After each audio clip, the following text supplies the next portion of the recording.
Back at our home in Positano, we had a fully established vegetable garden thanks to many years of hard work by Carlo's father and then his brother Luca. Over time, it became incredibly productive. We grew huge amounts of fruits and vegetables, enough to share with the whole extended family all year round.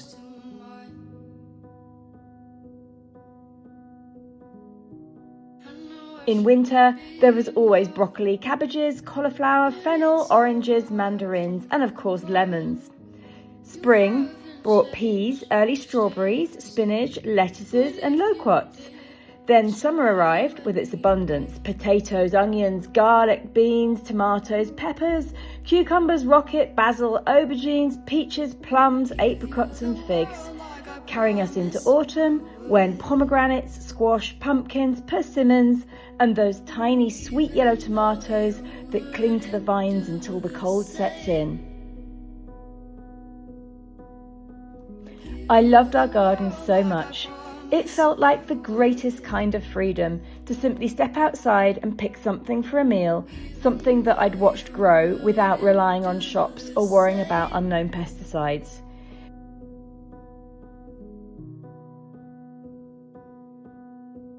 Canning tomatoes to fill Carlo's big family through the year was incredibly satisfying and often great fun too, especially when everyone came together to help. Learning to plant potatoes, plat onions, dry apricots, and make jam made me feel like I was doing something meaningful, something that made sense, something that also felt like I was living life well. There was also something special about sharing it all, gifting a friend a basket of figs, a punnet of tomatoes, or swapping plum jam for a neighbour's olive oil or fresh sheep's cheese. Those moments were and always will be deeply rewarding.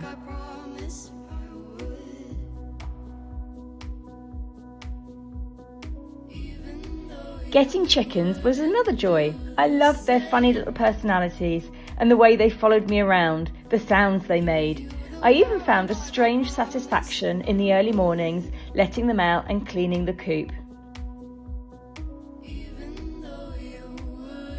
That said, I wasn't constantly in the garden. It was always Luca's true passion. He could spend hours out there happily pottering while we were off doing something else.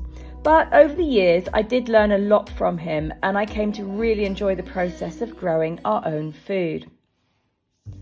The last 2 years in Tuscany have been very different. For the first time in many, many years, we've had to buy things like canned tomatoes, potatoes, and onions. Instead of being tucked away in a shed or cellar, everything is now just 10 minutes down the road at the supermarket. And I've really missed the satisfaction of growing and picking our own food.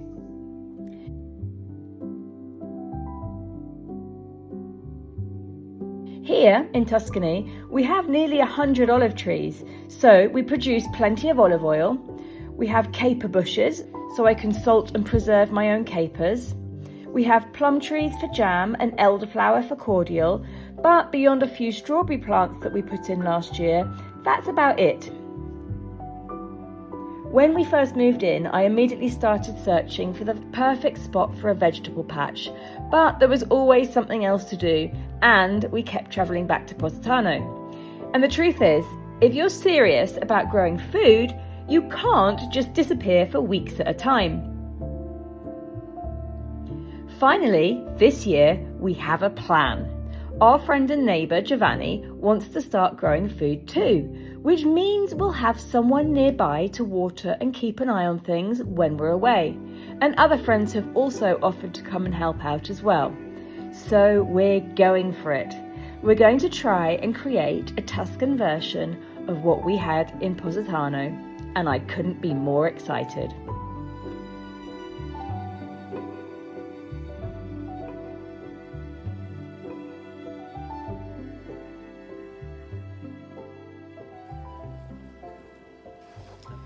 We still have a lot to do before we can start planting though. Last week you saw us putting in the fence posts. We used lengths of acacia logs, which Carlo had saved from when he cleaned some of the woodland paths last year. Erano scappate tutte, poi sono andato, l'ho chiamato e gli ho detto ma il trappotato è stato Ha detto mentre le toglievano l'hanno potate. While they're putting in the last fence post, let me try and explain a bit of what we're doing here. So that you can get your bearings, here's the house. I'm on the driveway, coming down to the house, and the garden is here. Now it's not actually our garden, it's Giovanni's uncle's garden, but he's given us free rein to do whatever we want with it because he is not interested anymore, and we might eventually buy it off him. So for now we're sectioning off just about a third of the garden, this front bit here, and we're going to start growing vegetables. We're gonna start with potatoes, onions, probably green beans, peas if it's not too late, because it's already April and some of these things should have been planted already, but we just haven't been here. So we're going to start with those things. Then we're going to sort of take it as it comes, because obviously the soil conditions are very different from in Positano. Positano is quite volcanic soil, so it's very, very rich, very good for growing. Here it is different, it's much lighter, it's a bit sandier, and we're not 100% sure what will and won't work. Giovanni luckily has the experience of that, so this is why we're all doing it together. And we're just going to experiment with different things and see what we can grow. I've brought some tomato seeds from Positano because I like the San Marzano and the yellow cherry tomatoes that we have in the garden there. Giovanni's already saying that the San Marzano tomatoes won't grow here. So we're going to try anyway, see what happens. And this year will be sort of pretty much an experiment to see what we can do. But if you've been following us for years, you will know that in Positano we have a very, very comprehensive vegetable garden where we grow pretty much everything we need. And I've missed that. I've missed that so much. I've missed bottling our own tomatoes, and I've missed just popping out and picking peppers and zucchinis and melanzane and just all the things that we've got there. So I'm really looking forward to trying to start to do that here and being a bit more self-sufficient. So we've got a few fruit trees scattered around the garden here. We've got persimmons, we've got yellow plums, there is a cherry tree or two, there's a pomegranate tree over here, and we will probably put in some more once we found the right places. Carlo really wants to put some citrus trees in, so if we can find the right place, because they've got to be sheltered here, and maybe in front of that building there would be the right place, I'm not sure. But I'm really excited. I just think this is a beautiful area. It's lovely and flat and open here. And we've really got 360 degrees around the countryside as well. So it's a really nice area to be in. So I also want to have, can you hear me? Lots of little benches and places to sit, and maybe a couple of tables and chairs. And I just want it to be a really nice area to be in. I'm going to sneeze, I'm going to stop now.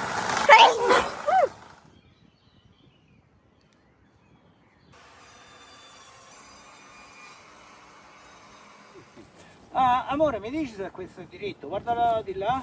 Un po' più verso Giovanni, un po' più verso là. Così? Ok, yeah. A little bit more. Un altro pochino. Un altro po'? Okay, sì. So where Carlo's standing now is going to be a gate to get into the other part of the garden. Eventually we might take down this piece of fence that we're putting down here. If we do buy it, we'll probably open this up again and then bring that fence along the boundary there and then fence the whole piece in. It makes more sense, really. We don't need the fence here, it's just for now.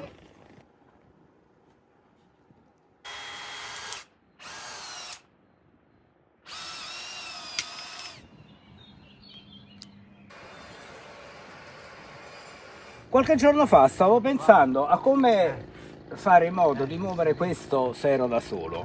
Oggi siamo in tre e quindi sarà più facile, ma io comunque ho pensato un metodo alternativo se ero da solo. Siccome questo rotolo è molto pesante, io ho trovato questi pezzi di ferro, questo ce l'ho messo io qui, si infila questo qua dentro, esce dall'altra parte, con questo sarebbe un attrezzo aggiuntivo, si mette qui. Adesso prendo l'escavatore, lo metto in moto, tiro questo su, lo leggo con una fune là vicino, lo sollevo e poi possiamo iniziare a girare intorno ai pali, perché è pesante. Quindi dovremmo avere il lavoro facilitato. Vediamo se è vero o magari è solo una fantasia.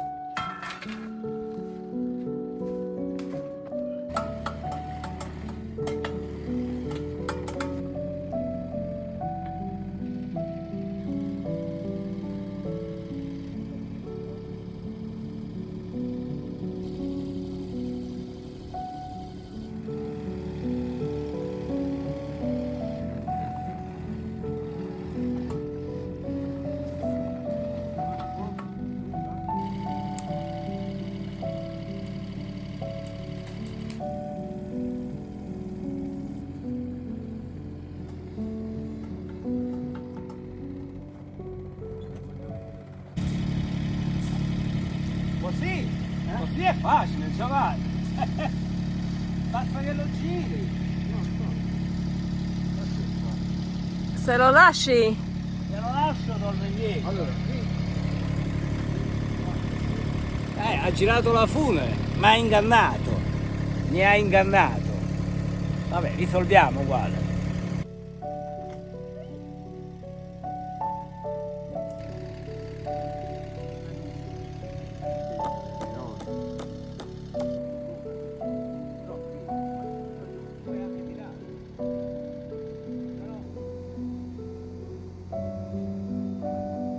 Not all of Carlo's ideas are successful. Here, the rope twisted so tight onto itself, we had to eventually cut it off with a knife and continue by hand. Perché il fune non c'ha più da girare. mo. Mo la devo solo tagliare perché qui come ha girato col cazzo che la togliamo più. I've just realised we've put it in upside down. So it's got different sized holes, the smaller holes which are supposed to be at the bottom to stop animals getting through, and we've put it the other way around, which means that smaller animals will be able to get through. And Carlo says he doesn't want to start again, so it's just going to have to be like that. Nicki, va dentro, appena un coltello.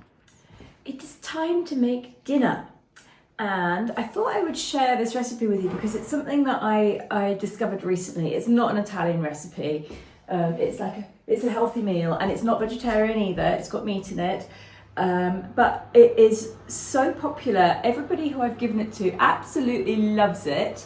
Obviously Sky hasn't tried it because it's not vegetarian. It's got minced beef in it, and it is basically a burger bowl.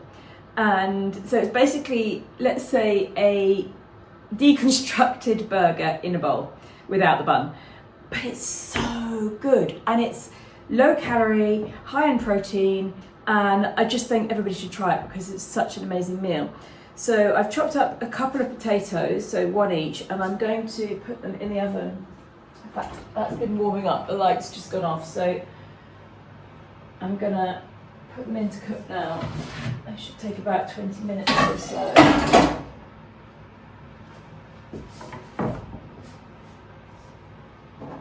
And I might just give them a light spray of oil. So when I do things like this, I use just like a spray olive oil, and this one's got a really fine spray. So, and I'm going to caramelize the onions, and then when they're nearly done, I'm going to add in the minced meat and cook it up together. To cook the onions without burning them, just do it on a low flame. And then basically it's just a matter of preparing the bowls. It's really, really very simple. So I'm going to get 2 plates, I'll put them there. Oh, and I also need to make the sauce. So this is, I think, the thing that pulls it all together. I'm just thinking, this is possibly a recipe that loads of you already do, and you're just sitting there thinking, why is she showing me this? I do this every week. Some of you may not know it, and some of you may want to try it. For the sauce, I'm going to use a spoonful, and I'm not really measuring it, but I'm going to do a big spoonful of Greek yogurt, a teaspoonful of mayonnaise, ketchup, no sugar ketchup, and some mustard, maybe a little bit less mustard, and that's the sauce, and then I can just set that aside. Now obviously it depends what you like in your burger, and Carlo and I a little bit different. So I like pickles, he hates pickles, so I'll put pickles in mine and I won't put any in his. Actually, I have snuck some in there a couple of times, and he's never said anything, so maybe he does like them without even knowing. Apparently this is like Five Guys sauce, but I don't think I've ever eaten at Five Guys. I wouldn't know. I'm gonna use a mixture of lettuce and rocket as a base. And then we're gonna have some cherry tomatoes. Sharp knife to slice those. That's better. Oh, that's it. That's better. What else can you put in a burger? I suppose if you had bacon, you could do bacon bits. I don't have any, just a show. So I like a bacon burger. And cheese, I'll definitely be putting some cheese in. Pickles. Obviously with a burger, you would use cheddar if we had any. We don't.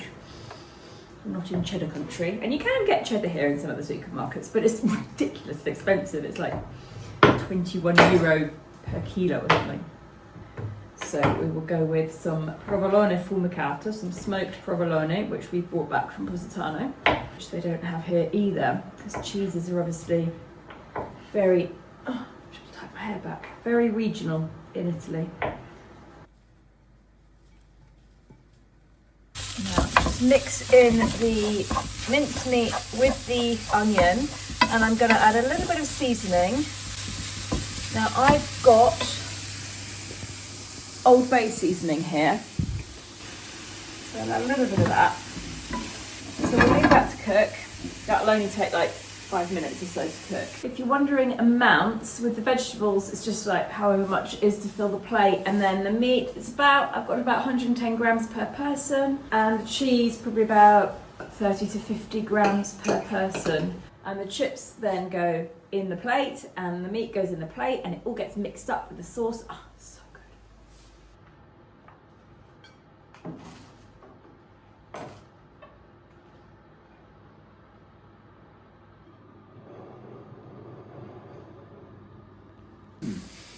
Thank you, amore. Buon appetito. Appetito. Give it a good mix.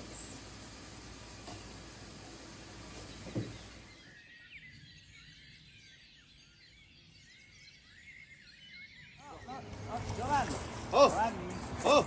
Non la devi tirare. Non la devi tirare. Nicki, tirala su. Sì, No, no, la devi tirare in piedi. Brava. Sto facendo, non è così facile. Lo so. Vai, dai, qui la reggo io, vai Nicki, vai avanti, vai avanti. Vero?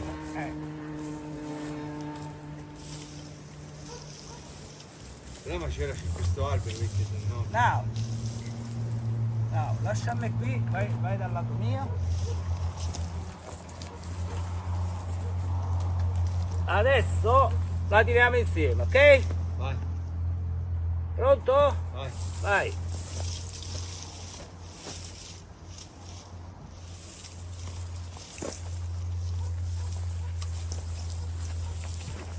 Perché da solo non ce la puoi fare a tirarlo. Il primo che verrà qua dirà: ma che la rete l'hai messa al contrario? Sì.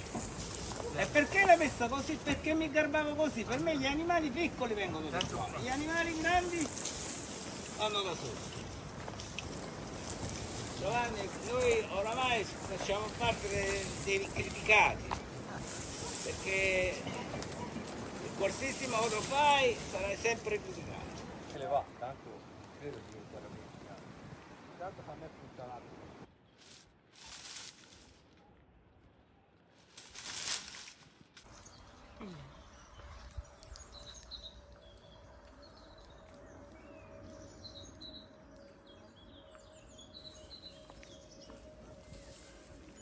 No. Vai. Disperato. Come me, senza te, quando sei... Non mi ricordo mai. No, forse su se stessa. Ma tu, allora, pensa quanto è doppio questo. Quando infilano i macchinari che iniziano a girare, lo sai che forza che fa? Lo so. Se vuoi girare a mare, due persone non lo girano. No. Se poi ce l'hai una barra lunga 5-6 metri, allora ce la fai. Devi avere una leva lunga. Ecco che adesso, come sto adesso, proprio non ce la faccio a girarlo, guarda.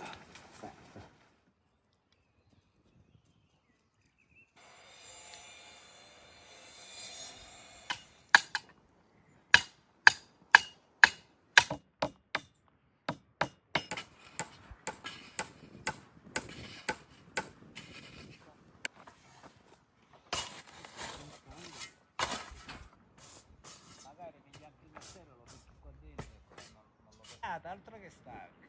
Tu vuoi fare chilometri?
Okay, the fencing was finally finished. I'm so glad that's over and done with. But now we need some gates to get in and out of the garden.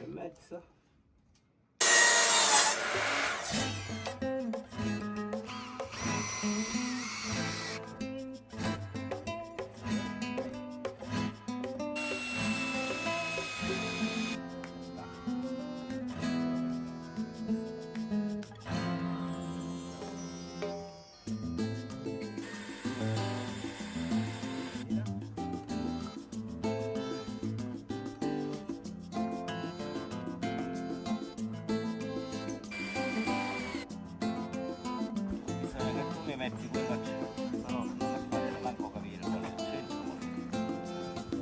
Non sta al centro un cazzo. No, infatti.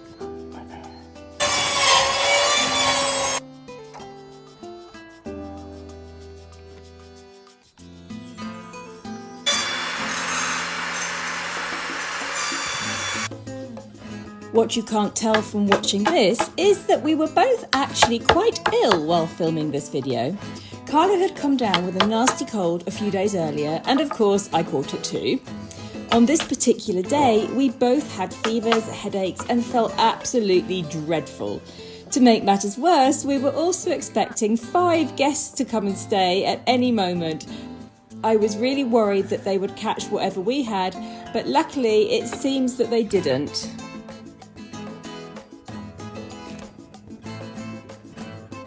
This is the moment they arrived. I forgot I was the official gate holder and left it to fall on Carlo so I could go and greet our friends.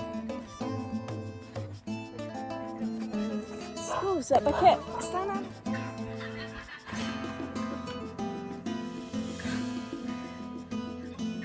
Yeah. So you're doing the Lucca.